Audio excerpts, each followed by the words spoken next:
ദേവരഹസ്യം. പരിശുദ്ധ ദേവമാതാവ് തന്റെ ഉദരത്തിൽ ഉത്ഭവിച്ച ദേവകുമാരനെ പ്രസവിപ്പാൻ കാലമായപ്പോൾ ബെത്ലഹേം നഗരിയിൽ പാതിരായ്ക്ക് പ്രസവിച്ച് ഒരു തൊഴുകൂടിൽ കിടത്തിയെന്ന് ധ്യാനിക്കുക. ഈ ദിവരഹസ്യം ധ്യാനിക്കുമ്പോൾ നാളിതുവരെ കൃപാസനത്തിൽ നടന്നിട്ടുള്ള എല്ലാ ധ്യാന ശുശ്രൂഷകളിൽ പങ്കെടുത്തിട്ടുള്ള മക്കളെ പ്രത്യേകമായി സമർപ്പിച്ച് പ്രാർത്ഥിക്കുന്നു. വിദേശ രാജ്യങ്ങളിൽ നടന്നിട്ടുള്ള ധ്യാനങ്ങളിൽ പങ്കെടുത്തിട്ടുള്ളവരെയും നടക്കുവാൻ പോകുന്ന ധ്യാനങ്ങളെ സമർപ്പിച്ച് ഞങ്ങൾ പ്രാർത്ഥിക്കുന്നു. സ്വർഗസ്നായ ഞങ്ങളുടെ പിതാവേ, അങ്ങയുടെ നാമം പൂജിതമാകണമേ, അങ്ങയുടെ രാജ്യം വരണമേ, അങ്ങയുടെ തിരുമനസ്സ് സ്വർഗ്ഗത്തിലെ പോലെ ഭൂമിയിലുമാകണമേ. അതിനു വേണ്ടി ആഹാരം ഞങ്ങൾക്ക് തരണമേ.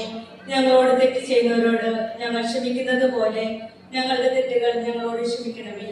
ഞങ്ങളെ പ്രലോഭനത്തിൽ ഉൾപ്പെടുത്തരുതേ, തിന്മയിൽ ഞങ്ങളെ രക്ഷിക്കണമേ. ആമേൻ. നന്മ നിറഞ്ഞ മറിയമേ, സ്വസ്തി, കർത്താവ് അങ്ങയോട് കൂടെ സ്ത്രീകളിൽ അങ്ങ് അനുഗ്രഹിക്കപ്പെട്ടവളാവുന്നു. അങ്ങയുടെ ഉദരത്തിൻ ഫലമായി ഈശോ അനുഗ്രഹിക്കപ്പെട്ടവനാകുന്നു. പരിശുദ്ധ മറിയമേ, തമ്പുരാന്റെ അമ്മേ, പാപികളായ ഞങ്ങൾക്ക് വേണ്ടി ഇപ്പോഴും ഞങ്ങളുടെ മരണസമയത്തും തമ്പുരാനോട് അപേക്ഷിക്കണമേ. ആമേൻ. നന്മ നിറഞ്ഞ മറിയമേ, സ്വസ്തി, കർത്താവ് അങ്ങയോട് കൂടെ സ്ത്രീകളിൽ അങ്ങ്